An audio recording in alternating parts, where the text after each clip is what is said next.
Well, hello. I'm pleased to be joined again by Nick Horob and Kristjan Hebert. And following our last video, we had someone write in and ask us, they wanted to hear more about Kristjan's transition back to the farm. So, Kristjan, walk us through, growing up, going off the farm for school and whatever, and then coming back eventually. How did all that go, and how smoothly did things go with your dad and stuff like that?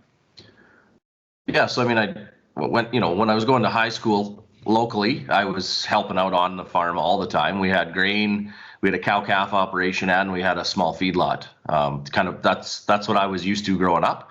So I got to try a little bit of all of it.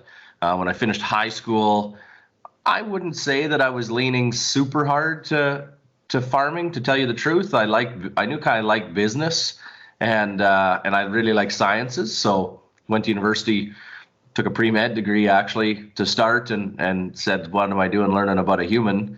Because I've learned all these sciences, but I haven't learned anything about a human yet. And they'd let me into medicine. So took some business classes and really enjoyed it. And that was partly Dad too, actually. One of his big things is that most farm fathers tell their children to go take exactly what they're good at in school. So if you think about it, farm dad's mechanical, probably push his kid to be mechanical. Farm dads are really good at agronomy, maybe some, I'm not saying push, but some direction to be good at agronomy. Where Dad was kind of the other way. He said, I can teach you how to farm. The one thing that's really getting fast is the speed of which it's turning into a business versus just what we'd call the atypical farm. So that obviously went well with the fact I was enjoying business classes. So kind of ended up with a accounting and finance degree and moved home in about 2004. Would be when I finished school. And I was renting land all along then. I probably was up to about 1,500 acres, my wife and I, and Mom and Dad would have been, 3,000, somewhere in there, 2,500, 3,000 of their acres. So when I moved home, we really started talking about getting it more one farm, joint venture, partnership style. I'm not a big fan of his acres, my acres. That came a lot from my time when I was doing my accounting degree and working with lots of farms. It just creates so much argument, right? Whose combine are we fixing? The hailstorm's coming. Whose field are we going? So we can go into that in more detail, but we started a lot of discussion on that in 2004. But when I came home full time in 2009, we had picked up a bit more dirt, and that was the day we decided we did a couple of things. We split the grain farm and the cattle farm apart, and my brother and his wife run the cattle farm. It's a separate operation. And then the grain farm was a standalone operation for me to come home to. And we also did, like I said, we call it, whether you want to call it acres that are each, but it's percentages. So if you got a 10,000 acre farm, what percent is mine and what percent is Mom and Dad's? Same thing on the cattle side. And that was just for pure goal congruence. When we expand, we expand. When we fix a combine, it's each percent. It doesn't matter which combine it was or which piece of land it is or which land we're cleaning up. It's all in percentages, so that way you're goal congruent on every single field. So I guess that would kind of get us to 2009, and also I think that's the first big step to the transition, is because when it's in percentages, then everybody is, wants to be part of the decision making and listened to, and you use everybody's strengths because it's better for the whole farm. Versus I do believe that if Mom and Dad have that 5,000 acres and son and daughter, or son and daughter-in-law, or daughter and son-in-law have that 1,000 acres, then everyone's trying to make their own decisions and not come to any sort of, you don't get a lot of practice on conflict management or having a good debate and coming up with just the right answer, even though one side might not always agree. You just make decisions on your own. And it's almost like two little farms within one farm umbrella. And I think that the longer that type of scenario carries on, the more and more problems you end up with. Yep. Can you touch base on what was the size of the farm back in 2009 when you came back to the operation full time? So in 2009, we had just taken on a bit more. So we'd have been about 5,500 acres in 2009. Sure. Yeah. And you were, from 2004 to 2009, you were at the accounting firm MNP, is that correct? Yeah, so I was at Myers Norris Penny in the falls and winter. So I'd go there about October 15th to November 1st, and I'd do accounting all winter till about April 1st to 10th And then I was at the grain farm all summer. I do a little bit of accounting in the summer, but pretty much I was at the grain farm all summer from 04 to 09. I'd say that was kind of the time frame of probably when I put in my, pure employee type work, except I did have a little bit of my own land. But in 09, we really went into partners. So in 09, I'd have been, how old was I in 09? I was born in 82. So, I was 25, 26. Yep. And that's when we really went into partners. Sure. Yeah. I'm gonna make the assumption that the percentages haven't stayed the same for 11 years since 2009. No, they change about every 3 years. Can you talk a little bit about, without sharing, too much information? Can you talk a little bit about how the mechanics of the percentage ownership changing and how you guys go about that? Yeah, absolutely. So, I was lucky in that Dad, I would say the generation before him didn't do a great job of this. So he had been stung by it once. So if anything, he wanted me to be a leader. That's probably what he pushed me for my whole life. So we were 50-50 right day one in 09. That was the number.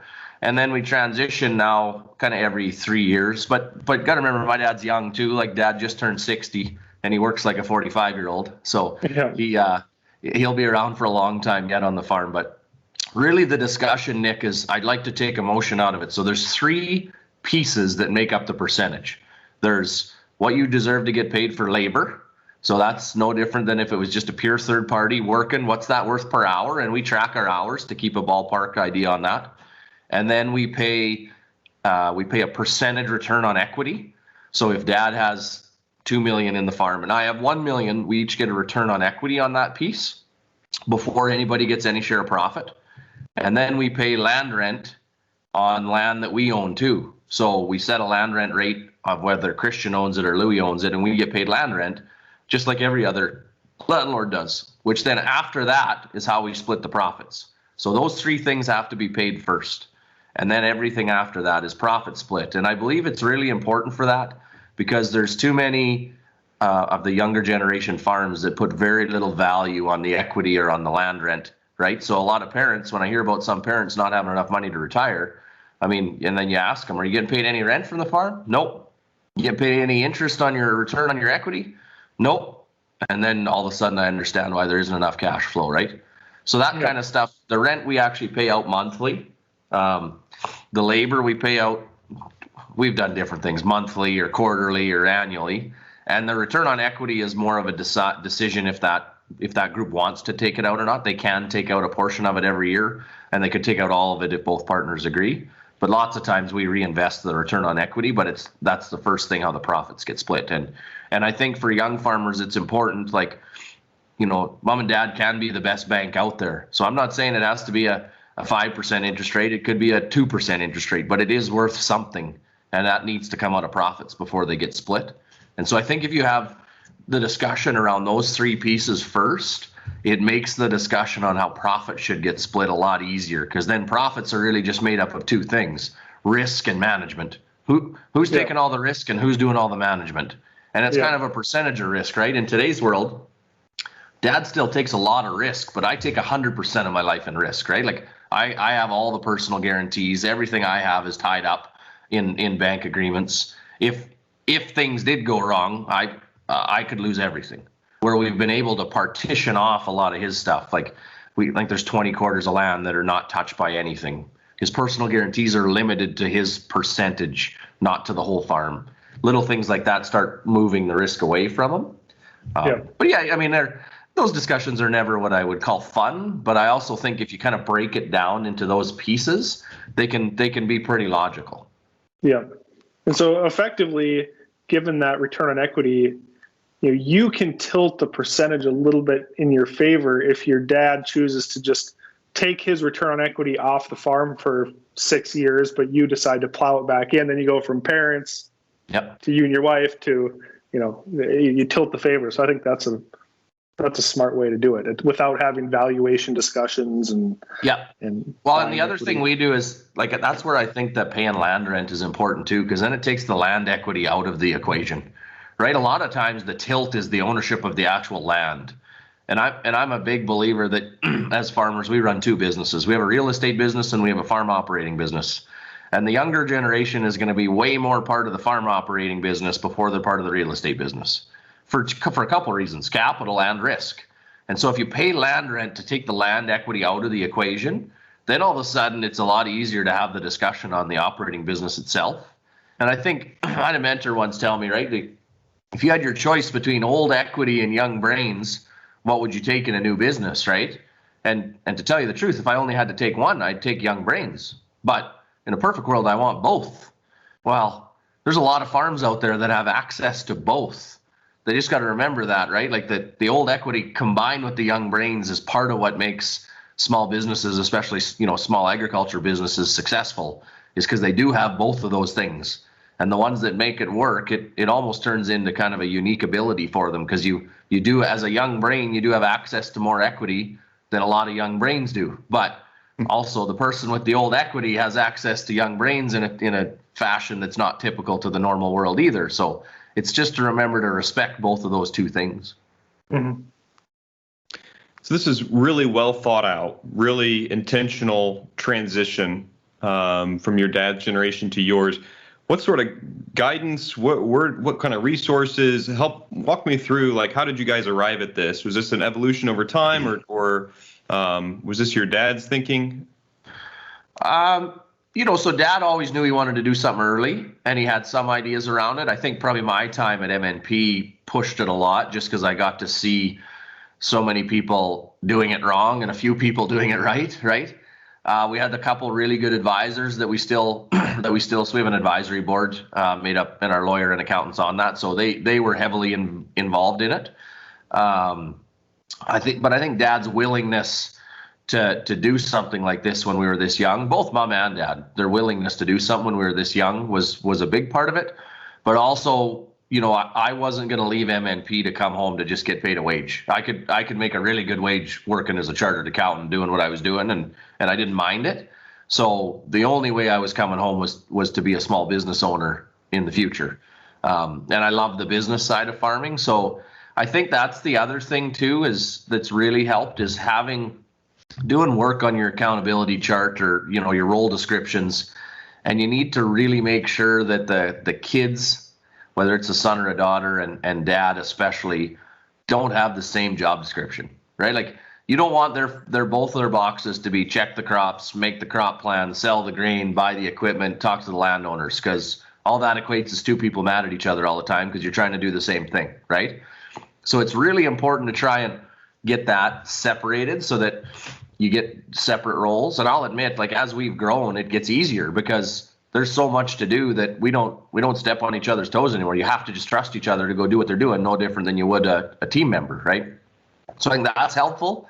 And then I also think the discussion around, we kind of had a discussion around, consultant inform. So there's some work on what they call a RACI chart, responsible, accountable, consultant, inform.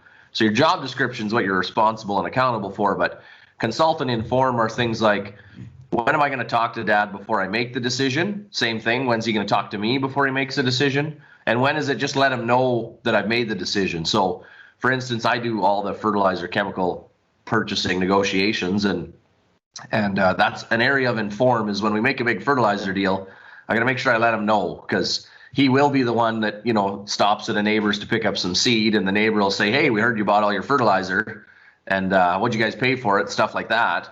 And he needs to know that information, or else it doesn't make him feel very good. So that consult inform, I think, is important. But once again, it also kind of fits in our job descriptions, because even though I make the fertilizer purchase decision, his job is the logistics of getting the fertilizer home and into the bins. So really, I pass that off the minute I do it anyway. We get 500 ton of 1152 at this price, and it needs to move home in the next 2 weeks. And I hand that piece of paper to him, and then it's none of my business anymore. So I think that's pretty important. I'm maybe a little bit of a contrarian on some succession engagements. I think you'll see a lot of succession experts go down the path of let's get all the feelings on the table first, and then let's figure out the business. And I'm kind of the other way. I don't believe that businesses that don't have any money are going to have good feelings anyway. So let's get the business figured out, and let's make sure this thing can be profitable enough for us all to have at least a comfortable life. And then once we get that part ticking, then let's move on to the whose feelings are hurt about you're not quite in the right role or we need to tweak something. I think doing it the other way, honestly, is kind of setting yourself up for heartbreak, because if the business isn't profitable enough, then you need to focus on either closing it down or not coming home or expanding it to make it profitable enough before the back rub. And like I said, I'm a bit of a contrarian there, but I also find that by working through getting your business profitable and working down the right pages, you work on things like job descriptions and clarity around communication, which is usually a lot of the base problems around what we call the feeling side of succession. And so that's I maybe differ a bit there, to be honest. So I do think things like personality profiles help a lot for the whole business and through the succession. And then, as I mentioned last time or a couple times ago, we've used a process in the last couple of years called EOS to really put an operating system into our farm. And to tell you the truth, guys, I almost think that an operating system and personality profiles is the number one step to a good succession plan, because it finds a way to bring the important issues to the top and push the drama issues to the bottom. And if you deal with important issues, you can get most things done when it comes to business and family. What's the specific personality profile you use? Do you know off the top of your head? Yeah, Kolbe's the number one we use, Kolbe. So it's more kind of your innate. What will you fall back to if you're in a really high pressure situation or you're down in the dumps? That's what your personality is. You're going to go to that. Other types of ones you can kind of manipulate a little bit if you're not in. Once you're in high pressure, you're going to go back to it. But if you're not in high pressure, you'll probably act a little bit different than maybe who you are. So we use Kolbe as a base, and then we've done DISC and Strengths Finder and stuff like that. But Kolbe's kind of our base one. Sure. That's great. I think that's super important, and just knowing the reality of how your business partners, your employees, they just kind of how they operate. So yeah. Do you have any siblings that aren't involved in the farm? Yeah, so I've got a sister that's a teacher, just lives 25 miles away, and then my brother and his wife took over the cattle farm. Can you touch on? I know this is a hot topic and kind of a touchy subject, but just on the equitable treatment of non-farming siblings and how you how you think about that from your time at MNP, and if you can touch on how you guys think about it on your farm. Yeah, for sure. So, I mean, that's the one thing about paying land rent and a return on equity. That's not really a lot different than you treat a non-farm kid, right? Or a third-party person that came to run your farm. You'd charge them land rent and you would charge them a return on equity. So that takes away what I would call the first level of inequitableness.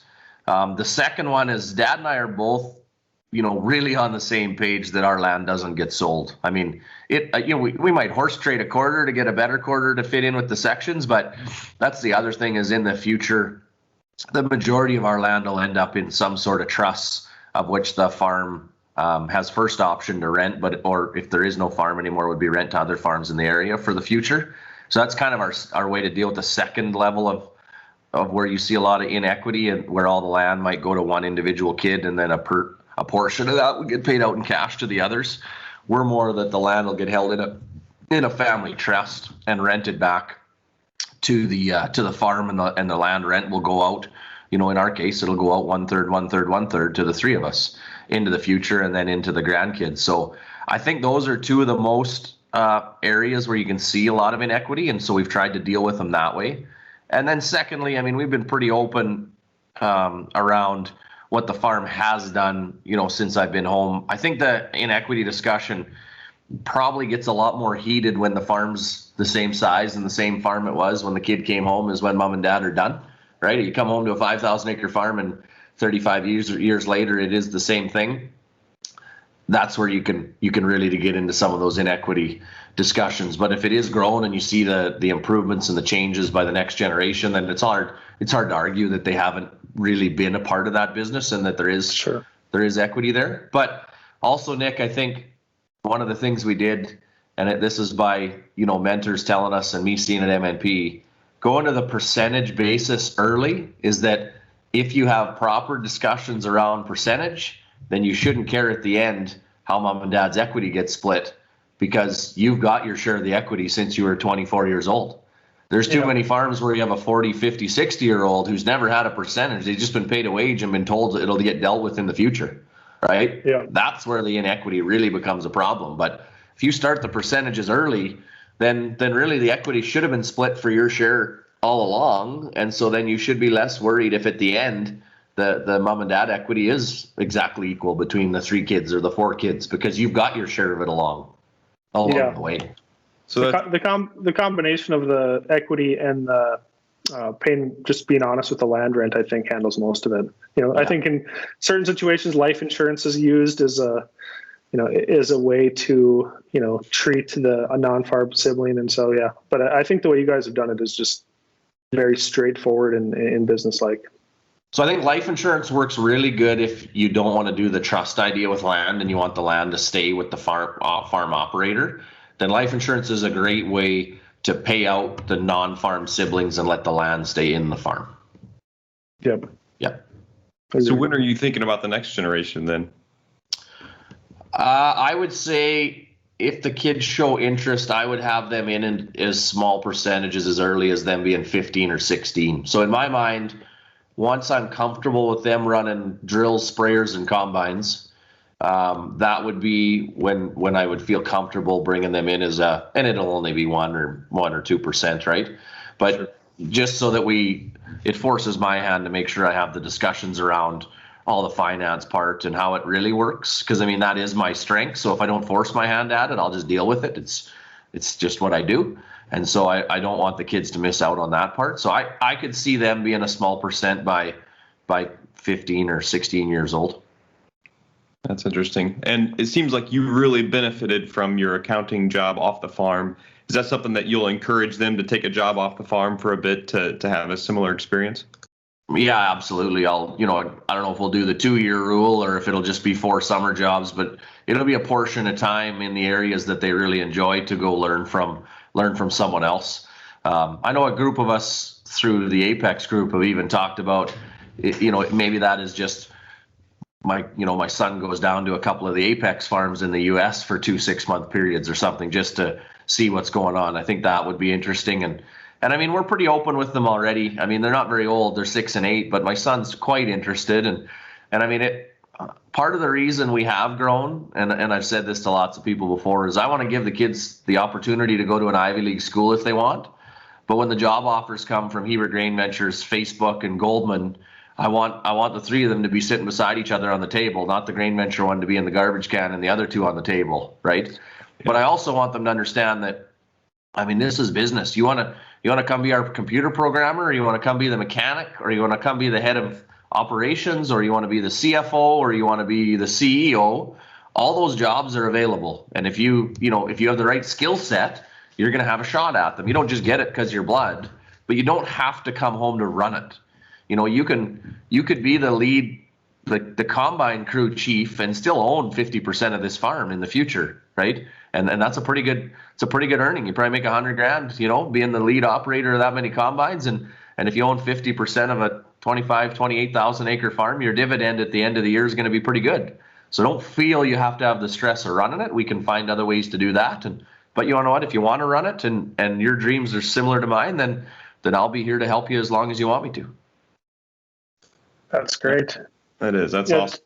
To me, the most important takeaway that I take from this conversation is the equity piece and paying the return on equity. That really handles a lot of the tough situations that come along with succession planning. And in my past, I haven't been super involved in the succession discussion, but I don't think I've heard too many farms do that. And so I think that is really the game changer that you brought up here today is the mechanic. Just thinking about that, really makes the succession planning and the ownership split, a lot of those discussions, quite a bit easier if you're paying a return on equity. Well, I think you have to. I mean, I saw too many. It's good for two reasons. One, for the business itself, because I mean, if you can't pay, I'm not saying you have to pay full fair market land value rent to yourself and to your family. It might be, if land rent in the area is $100 an acre, you might pay 75, right? And if it's 50 in the area, you might pay 35. But the fact of the matter is, there's a number being paid for land rent, and it's being paid monthly. And then, like I said, whether the equity gets paid out or not, that's the first way that the leftover money gets split, is to pay the return on the equity first. And it might be, like I said, it might be 2 or 3% instead of 10 or 11, and that's fine. There's a number there that everybody's comfortable with. It's somewhere between a T-bill and what you're paying on your debt, right? But it's the fact is that you're actually going to look at it, because if you can't pay those two things, you actually don't have a profitable business. You have a family subsidized business. And so it'll force you to actually be better at business, which then makes the succession plan easier. Because a lot of successions go sideways because the business itself actually isn't functioning as good as it can, and the family is having to subsidize both land rent and equity in order to make enough money for people to be part of it. And that's not right either. Like, let's get to the real problem and get the business ticking along where it should be, so that everybody can get a fair return. And then there's a way less emotion that's part of it. Yep. That's great. That's awesome. I love the mindset. I love the how thought through it is, how intentional it is to go from one generation to the next and keep things fair. Yeah, I mean, I want to point out too, right? Like, don't everybody think that every day is easy. I mean, my dad and I have had some pretty tough conversations, right? That they're going to happen, but I also think sometimes you got to make sure you put on your hat and realize that you've had some pretty tough conversations with some of your team members and employees too, and so everybody makes mistakes. And I mean, we spend a lot of, I just did this talk with the team the other day. Like, everybody, I don't care if you're 8 years old, 20 years old, 30 or 50, you don't like to be yelled at. You don't like to be embarrassed or disrespected. So lots of times, if you think how you're going to go and deal with conflict with your 8 or 10-year-old and how you're going to push them to be better, usually that's actually a pretty good way with adults too, versus just getting mad and stomping your foot and walking out of the room. So, you know, I want my 8-year-old to score another goal in a hockey game when he's not playing his best game. I don't go yell at him and kick the garbage can and punch a hole in the wall, right? You rub his back a little and say, hey, like, God, your legs seem a little tired, but I think if you go wide on that D-man, you just might get by him and score. You might not be able to, though. Do you think you can?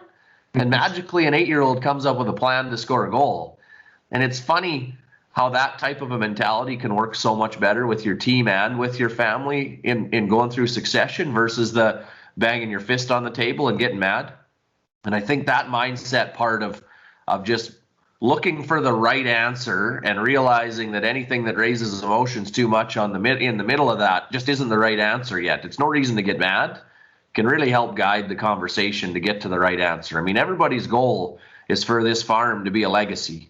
And I think most farmers kind of copy or like our legacy statement of, we just want the land, the financial statements, the community and the industry to be in a better, state generation after generation. So let's focus on that and realize that every time we disagree, we just haven't found the right answer to get there. It's not that we really disagree. We agree on where we're going. We just haven't found the right path yet. There's no reason to get mad. Just let's fill a whiteboard and be logical, and we'll find a way to make it right that it'll work for everybody. That's great. That's awesome. That's a perfect place to end it for today. Thanks so much, Kristjan, for taking the time. A lot of good insights, and I appreciate the way that you think about it. If you have anything else you'd want us to cover with Kristjan, for sure, send Nick or I a message. We'd love to hear from you. And thanks so much for watching. Thank you. Thanks, group. Take care.